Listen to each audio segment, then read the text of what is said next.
Hello student, देखिए आज हम बात करेंगे क्लास 9th की है। वर्कशीट 50 है ये आंकड़ों का प्रस्तुतिकरण। देखिए पिछली वाली वर्कशीट में हमने आंकड़ों का प्रस्तुतिकरण के बारे में थोड़ा बहुत पढ़ा था, तो अब इससे आगे हैं कि अगर बहुत सारे आंकड़े दे दिया जाए तो उनको कैसे अरेंज करना है, कैसे उनको रखना है। आवश्यक पूर्व ज्ञान, वर्गीकृत बारंबारता। आप लिख जानते हैं कि बारंबारता कैसे बनाते हैं, ठीक है ना। टैली वाली अगर आपने वो नहीं देखा तो पीछे वाली वर्कशीट ज़रूर देख लीजिएगा, ठीक है। कभी कभी हमें आंकड़े इतने ज़्यादा में मिल जाते हैं जिन्हें अवर्गीकृत यानी अनग्रुप्ड रूप में सारणी में प्रस्तुत करने में परेशानी होती है। ऐसी स्थिति में हम वर्गीकृत बारंबारता सारणी का प्रयोग करते हैं। तो देखिए क्या करते हैं, बहुत सारे आंकड़े मिलते हैं तो उनको एक समूह बना लेते हैं, छोटे छोटे, ठीक है। उन समूह को हम वर्ग या वर्ग अंतराल कहते हैं। इस विधि में हम आंकड़ों को एक जैसे अंतराल के छोटे छोटे समूह में बांट लेते हैं, ठीक है। इन समूह को क्लास या वर्ग अंतराल कहा जाता है। वर्ग अंतराल को निम्नलिखित तरीकों से लिखा जा सकता है, जैसे कि 0 से 9 में कितने आंकड़े आए, ठीक है। 10 से 19 से 20 के 29 में और 30 के 39 के बीच में कितने कितने आंकड़े हैं, ठीक है। तो उनका एक नंबर फिक्स आ जाता है। इस प्रकार के वर्ग अंतराल अंतिव्यक्ति यानी नॉन ओवरलैपिंग वर्ग होता है। यहाँ पर 0 से 9 में वो अंक आएंगे जो 0 से बराबर हों या बड़े तथा 9 के बराबर या छोटे हों। यहाँ 10 और 19 में कौन सा आएगा, 10 से के बराबर या बड़े हों और 19 से बराबर या 19 से छोटे। जितने भी अंक होंगे हम उनके बीच में लिख देंगे ना। लेकिन अगर हमें आंकड़ों में कोई संख्या 9 से 10 के बीच का है, उदाहरण के लिए 9.5, तो हमारे सामने ये समस्या आ जाएगी कि 9.5 को किस वर्ग अंतराल में रखें। इस प्रकार की समस्या आ जाने पर हम वर्ग अंतराल को इस प्रकार भी देख सकते हैं। 0 से 10 में क्या रख सकते हैं आप उसको, तो 0 से 10 और 9.5 कहाँ आ जाएगा, यहाँ आ जाएगा 0 से 10 के बीच में। इसका मतलब होगा 0 के बराबर, 0 से बड़ा और 10 से छोटा हो। इस प्रकार के वर्ग अंतराल को क्या हम बोलते हैं, कॉन्टिन्यूस क्लास कहती हैं। अब मान लीजिए एक छोटा सा उदाहरण ले लेते हैं। मैंने आपको बोला 3 4 5 3 2 1 4, इसका वर्ग अंतराल बनाना है। देखिए 5 कितनी बार आया, 2 बार आया। तो 0 से 2 के बीच में, 0 से 5 के बीच में वर्ग अंतराल बनाए। चलिए इसको और अच्छे समझने के लिए हम उदाहरण देख लेते हैं, आपको तुरंत समझ में आ जाएगा। निकटतम सेंटीमीटर में मापी गई 50 विद्यार्थियों की लंबाई है। देख रहे आपके सामने ये क्या दिया हुआ है, आंकड़ा दिया हुआ है। इस आंकड़े में हम वर्ग अंतराल को छाड़ते हैं। पहले हमने पहला वर्ग अंतराल क्या लिया, 150 से 155, ठीक है। यानी 150 से हम इसमें क्या देखेंगे, 150 के बराबर, ठीक है, और 150 से बड़ा और 155 से छोटा, ठीक है। तो देखिए ऐसे कितने विद्यार्थी हैं। तो इसमें देखिए आपको समझाने के लिए इसको येलो कर रखा है।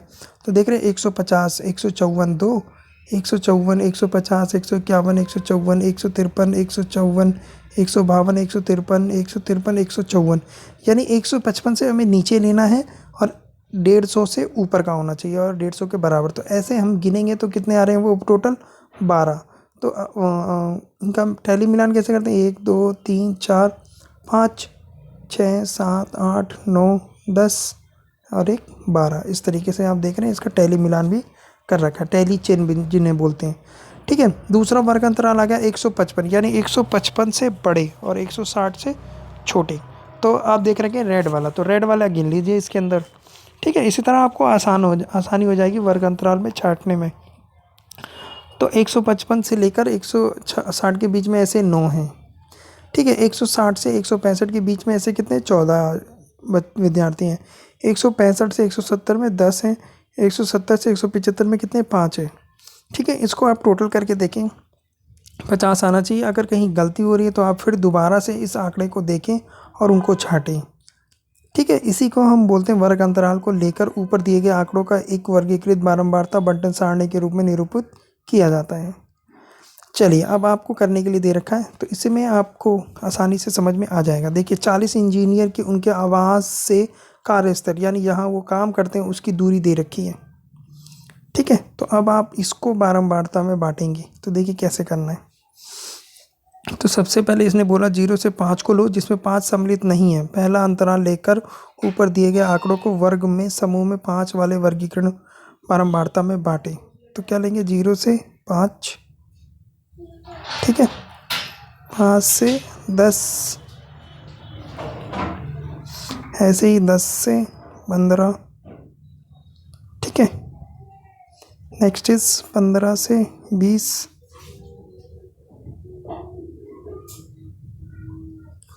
नेक्स्ट 20 से 25, 25 से 30, और उसके बाद 30 से 35। 5-5 का अंतर हो गया इसके अंदर वर्ग अंतराल का, ठीक है। इसका मिलान चिन्ह भी लिखना है और बारंबारता भी लिखना है। तो मिलान चिन्ह यहाँ लिख लेते हैं और यहाँ पर क्या हो जाएगा, बारंबारता।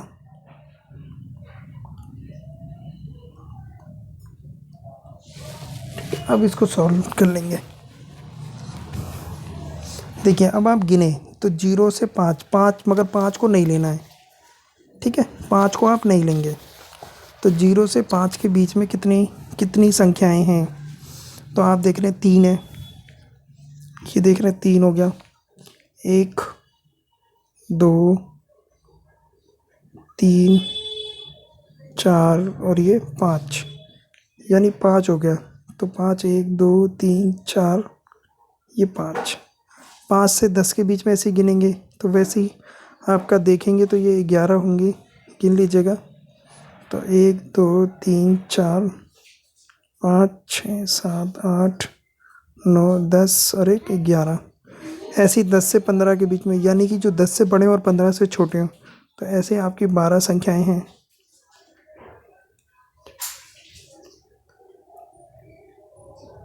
पंद्रह से 20 के बीच में ऐसी आपकी 8 संख्याएं हैं, ठीक है। तो 1 2 3 4 5 1 2 3। 20 से 25 के बीच में, 20 से 25 के बीच में सिर्फ 20 ही है, 1, तो यहाँ भी 1 ही आएगा। 25 से 30 के में 1 है तो 1 होगा, और 30 से 35 के बीच में 2 हैं तो यहाँ पे 2 आ जाएगा। अब इनको टोटल कीजिए, अगर ये 40 आता है तो ठीक है, नहीं तो गलत है, ठीक है। इस तरीके से आप इसको सॉल्व कर सकते हैं। अगले क्वेश्चन में भी ऐसी है कि आपको वर्ग अंतराल बनाना है, ठीक है। वर्ग अंतराल इसमें दे रखा है 84 से 86, 86 से 88, इस तरीके से बनाना है। तो देखिए कैसे बनेगा। 84 से 86, ठीक है। 86 से 88, 2 का अंतर है इसमें। 88 से 90 और 90 से 92, 92 से 94, 94 से 96, 96 से 98, 98 से 100। अब आप देखिए कि 81 से तो बड़ा, सॉरी 84 है, 81 नहीं है, 84 और 86, यानी 84 से बड़ा हो 86 से छोटा हो, तो ऐसा कितनी बनती है, तो वो 1 है, ठीक है। ये मिलान हो गया, ये मिलान चिन्ह और ये बारंबारता, ठीक है। और 86 से बड़े हों और 88 से छोटे, तो ऐसे 1 है। 88 और 90 के बीच में ऐसे 2 हैं, ठीक है, 2 संख्याएं हैं। 90 से 92 के बीच में ऐसी 2 संख्याएं हैं, यहाँ 2 मिलान आएगा। और 92 से 94 के बीच में से 7 है, तो 1 2 3 4 5 6 7। 94 से 96 के बीच में से 6, 1 2 3 4 5 6, ठीक है। नेक्स्ट 96 से 98 के बीच में भी ऐसे 6 संख्या है, तो 1 2 3 4 5 और 1 ये 6, और यहाँ पर 5 है, ठीक है। इनको प्लस कीजिए, ये 30 आना चाहिए, नहीं तो आपका आंसर गलत होगा, फिर से आपको चेक करना पड़ेगा। ओके, इस तरीके से आपको बारंबारता में बांटना है। Okay, thank you.